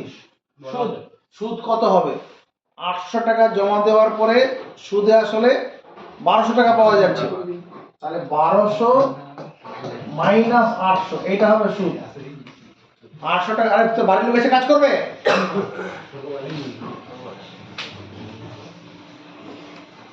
এগুলো তো ব্যাপারগুলো তো বোঝা হয়ে গেছে। এখন আমি ব্যাংকে 800 টাকা জমা দিলাম আর সুদে আসলে 1200 টাকা পেলাম, সুদ হিসেবে কত পেলাম? বিয়োগ করলেই পাবো। এই দুটো শূন্য কেটে দিলাম, 80t = 400,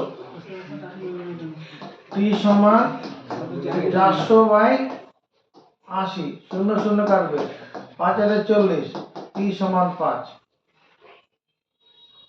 তার মানে t বছর সমান 5 বছর, এটাই উত্তর।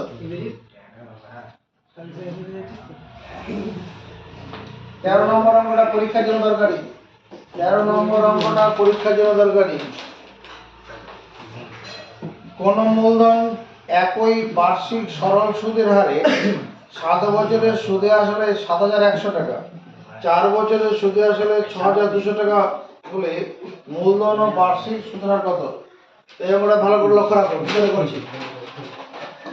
প্রশ্নানুসারে মূলধন আসল লিখলেও হতো, মূলধন প্লাস 7 বছরের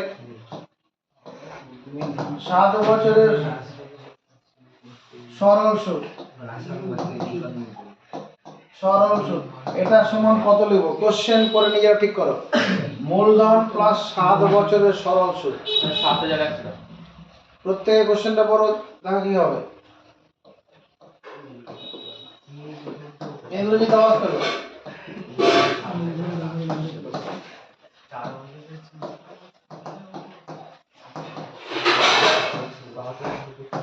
মূলধন প্লাস 7 বছরের সরল সুদ কত লিখব? কে পারবে? বল। 7100। সমর্থন আছে অভিরূপ গোস্বামী? 7100 কেন হলো? কারণ কোশ্চেনে তাই বলা আছে, কিছু পরিমাণ মূলধনের 7 বছরের সুদ আসল দেওয়া আছে, 7100 টাকা সুদ আসল। আসল প্লাস সুদ মানে তো সুদ আসলই। এই যে এটা তো মূলধন আর এখানে সুদ, তা যোগ করেছি। আবার মূলধন প্লাস 4 বছরের সরল সুদ কত দেওয়া আছে? 6200 টাকা। 6200 যদি বিয়োগ করে দেই, বিয়োগ করলে মূলধন কেটে যাবে। যে টাকাটা জমা রাখা হয়েছিল পরে প্রথমে আর পরে একই তো থাকবে, মূলধন তো চেঞ্জ হবে না। এটা 3 বছরের সরল সুদ। 3 বছর সরল সুদ কত হবে? 900 টাকা হচ্ছে। বিয়োগ করে 84 বিয়োগ হয়ে গেল, 71 থেকে 62 বাদ দিলে 9 হবে। 900 টাকা। 3 বছরের সরল সুদ 900 টাকা। 1 বছরের সরল সুদ কত হবে? 1 বছরের সরল সুদ 900 টাকাকে 3 দিয়ে ভাগ। আমি যদি 4 বছরের সরল সুদ লিখতে চাই তাহলে 4 গুণন 300 টাকা মানে 1200 টাকা হচ্ছে। এই পর্যন্ত কোনো অসুবিধা নেই। 4 বছরের সরল সুদ 1200 টাকা।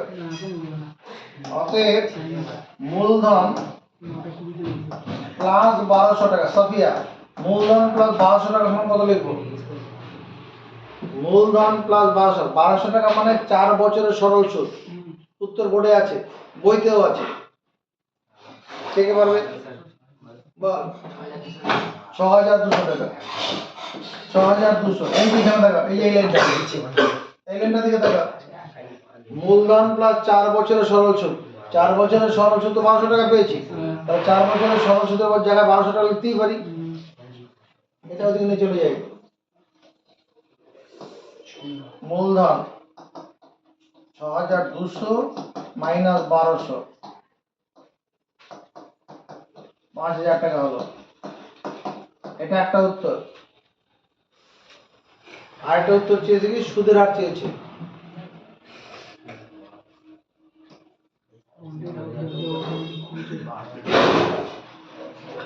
আবার পি যদি 1 বছরে ধরে 1 PTR বাই 100, এটা সমান কত লিখবো? আমি 1 বছর ধরলাম। এখানে 1 বছরের সুদ অলরেডি বের করা আছে বোর্ডে। 1 বছরের সুদ বের করা আছে। আসল তো 5000 টাকা। 1 বছর সুদের হার বের করতে বলেছে বাই 100, এটা সমান কত লিখবো? এই যে 300 টাকা। এটা 300। এই জোড়া শূন্য কেটে দেই, তাহলে আর সমান কত? উপরে 300 নিচে 50, 6 বেরোবে। আর পার্সেন্ট সমান 6%।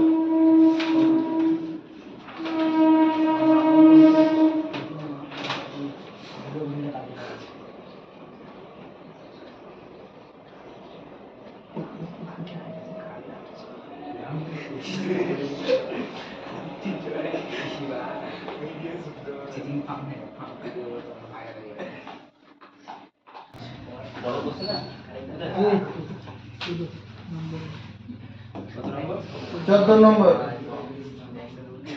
অমল রায় ব্যাংকে এবং পশুপতি ঘোষ পোস্ট অফিসে 2000 টাকা জমা রাখেন। 3 বছর পর তারা সুদ সহ যথাক্রমে 2360 টাকা 2480 টাকা ফেরত পেলেন। ব্যাংক ও পোস্ট অফিসের বার্ষিক শতকরা সরল সুদের হারের অনুপাত হিসাব করি। এখানে একই সময়ে অমল রায় ব্যাংকে, পশুপতি ঘোষ পোস্ট অফিসে। অমল রায়ের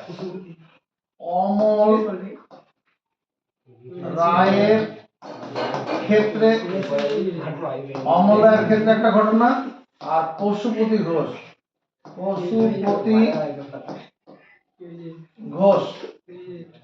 ঘোষের ক্ষেত্রে, অমল রায়ের ক্ষেত্রে আর পশুপতি ঘোষের ক্ষেত্রে। অমল রায় কত টাকা রেখেছিল? অমল রায় ব্যাংকে, ধরি ব্যাংকের বার্ষিক সরল সুদের হার x%, আর পোস্ট অফিসের বার্ষিক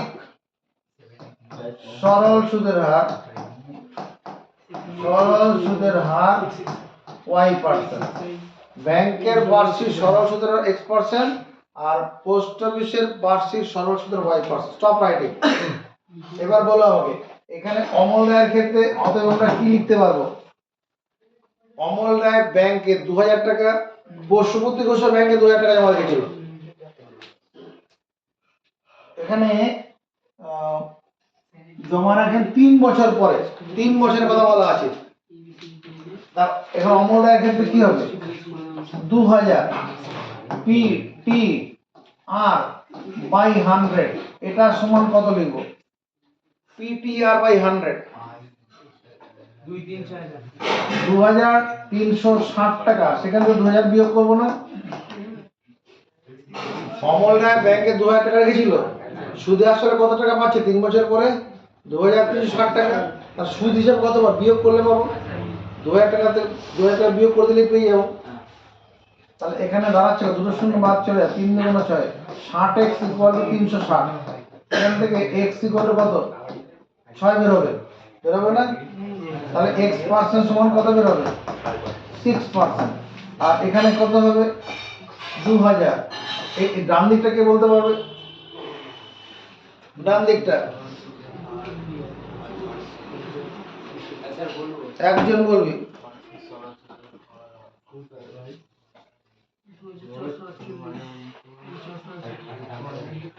বল। into 3 into y by 100 equals to 2480 minus 2000। সমর্থন হবে কারো? 1 2 3 দুগুণ 6 into y equal to 480। তাহলে y সমান কত? 8 বেরোবে। y% সমান 8%। x% is to y%। এটা কত? 6:1। is to লেখার সময় মানে তোমার যে পার্সেন্টেজ না দিলে হবে 3:4।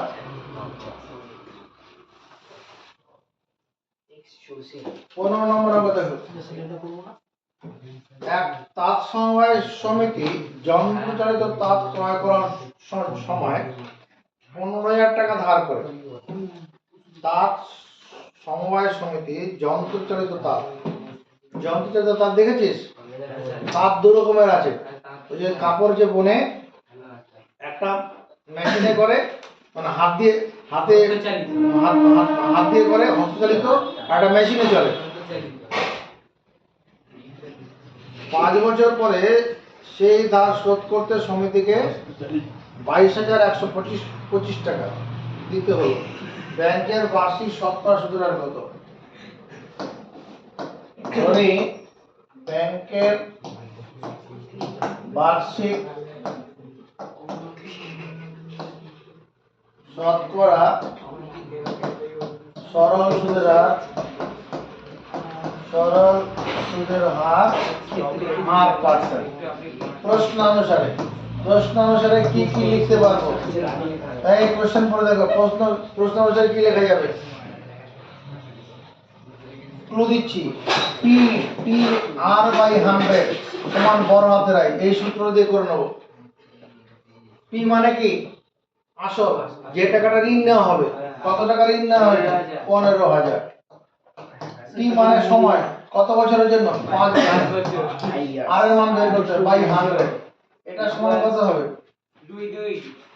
22,125। এখান থেকে 15,000 টাকা বিয়োগ করে দেবো।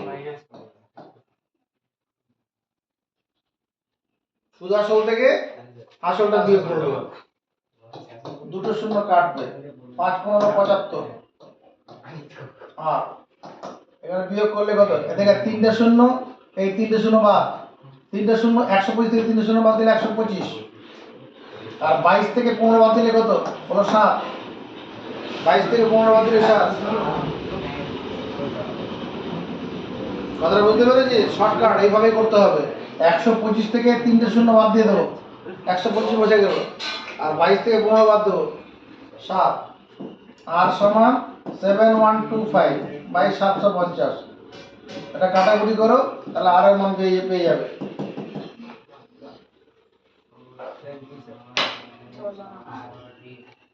পরের অঙ্কটা দেখ।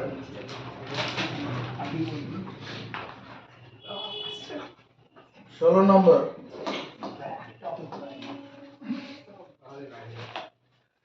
আসলাম চাচা কর্মক্ষেত্র থেকে অবসর নেওয়ার সময় 1,00,000 টাকা পেলেন। এই টাকার কিছুটা ব্যাংকে, বাকিটা পোস্ট অফিসে জমা রাখেন। যে টাকাটা পেল সেই টাকার কিছুটা ব্যাংকে, কিছুটা পোস্ট অফিসে জমা রাখেন। প্রতি বছর সুদ বাবদ মোট 5,400 টাকা পান। ব্যাংক ও পোস্ট অফিসের বার্ষিক সরল সুদের হার যদি যথাক্রমে 5% ও 6% হয়, তবে তিনি কোথায় কত টাকা জমা রেখেছিলেন?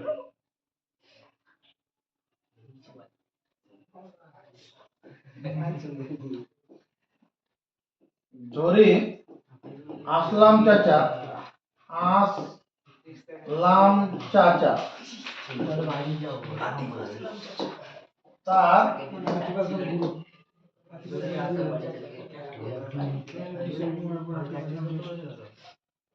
সঞ্চিত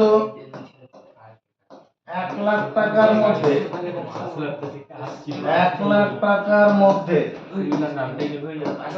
X টাকা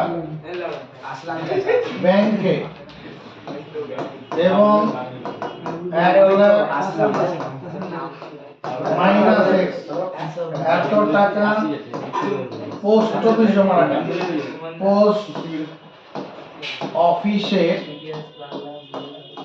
জমা করেছিলেন। দাঁড়িয়ে চলো মুখস্থ করি, আমার অসুবিধা হচ্ছে ইংরেজি। ধরি আসলাম চাচা তার সঞ্চিত 1,00,000 টাকার মধ্যে X টাকা ব্যাংকে আর 1,00,000 মাইনাস X এই টাকাটা পোস্ট অফিসে জমা রেখেছিলেন। আবার প্রশ্নানুসারে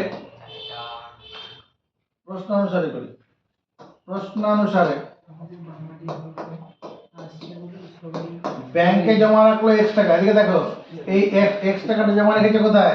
ব্যাংকে। তাহলে 1 বছরে ওই X টাকার জন্য সুদ কত হবে? X into 1 into 5 by 100। এটা ব্যাংকের এই পরিমাণ সুদ পাবে না? X টাকা ব্যাংকে জমা রাখলো, 1 বছর পরে 5% এর সুদ এই টাকাটা হবে তো। আর পোস্ট অফিসে জমা রেখেছে কত? 1,00,000 মাইনাস X এই টাকাটা 6% হারে সুদ এই টাকাটা হবে। 6% হারে সুদ এটা হবে। এটা যদি যোগ করি তাহলে ব্যাংক আর পোস্ট অফিসের মোট সুদ, এই সুদে দেওয়া আছে 5,400 টাকা। এটা সমর্থন পাবো? প্রত্যেকটা পদকে 100 দিয়ে গুণ করে দেই। একে 100 দিয়ে গুণ করলে নিচে 100 কেটে যাবে, একে 100 দিয়ে কেটে যাবে, গুণ করলে নিচে 100 কেটে যাবে। উপরে 6,00,000 মাইনাস 6x ইকুয়াল টু 5 4 4টে শূন্য। প্রত্যেকটা পদকে 100 দিয়ে গুণ করেছি।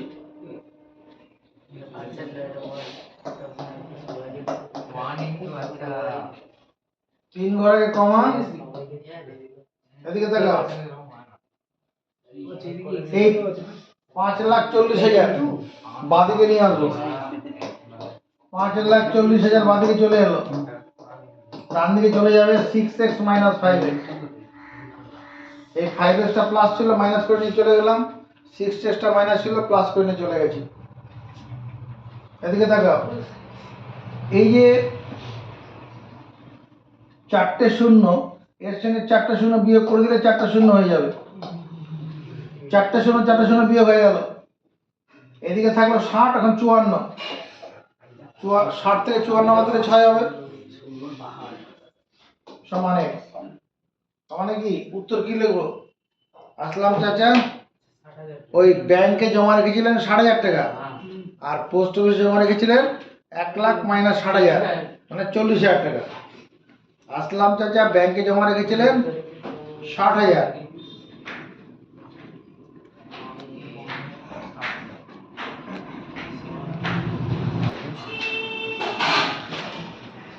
17 নম্বর অঙ্কটা দেখবে। এগুলো সব পরীক্ষায় আসা অঙ্ক, এগুলো সব পরীক্ষায় আসা অঙ্ক। 17 নম্বর, রেখাদিদি তার সঞ্চিত অর্থের 10,000 টাকা দুটি আলাদা ব্যাংকে ভাগ করে একই সময় জমা দিলেন।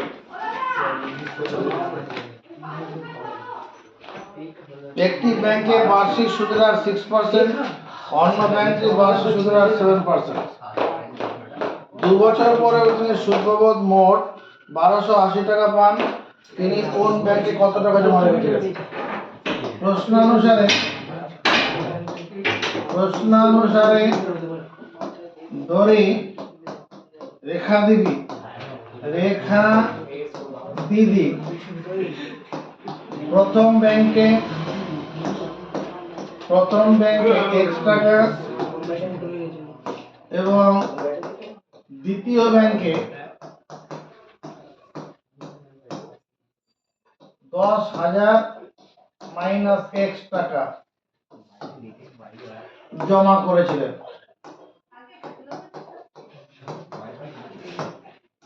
ধরি রেখাদিদি প্রথম ব্যাংকে X টাকা, দ্বিতীয় ব্যাংকে 10,000 মাইনাস X টাকা জমা করেছিলেন। আবার প্রশ্ন অনুসারে কি লেখা যাবে? প্রত্যেকে কোশ্চেন পড়ে দেখো। আবার প্রশ্নানুসারে রেখাদিদি যে টাকাটা জমা রাখলো দুটো আলাদা ব্যাংকে রেখেছিল, 2 বছর পরে সুদ হিসেবে কত পেয়েছে? 1280 টাকা পেয়েছে। তো 1280 টাকা পেয়েছে।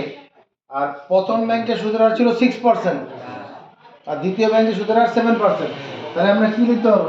x into 2 into 6/100 plus 10,000 minus x into 2 into 7/100।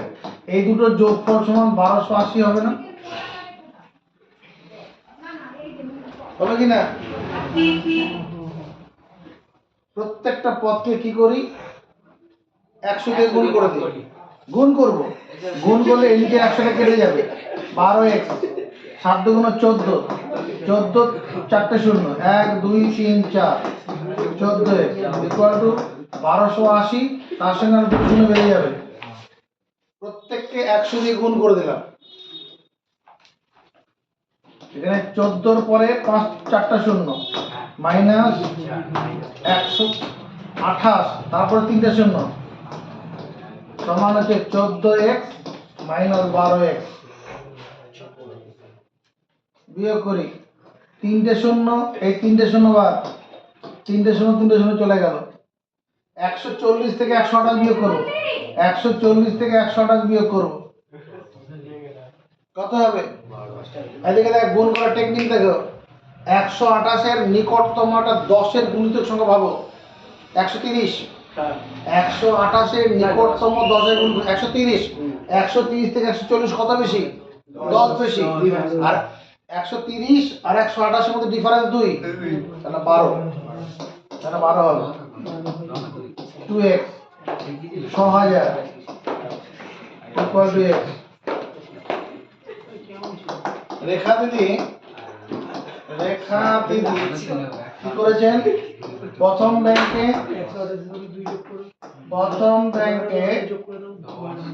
6,000 টাকা এবং দ্বিতীয়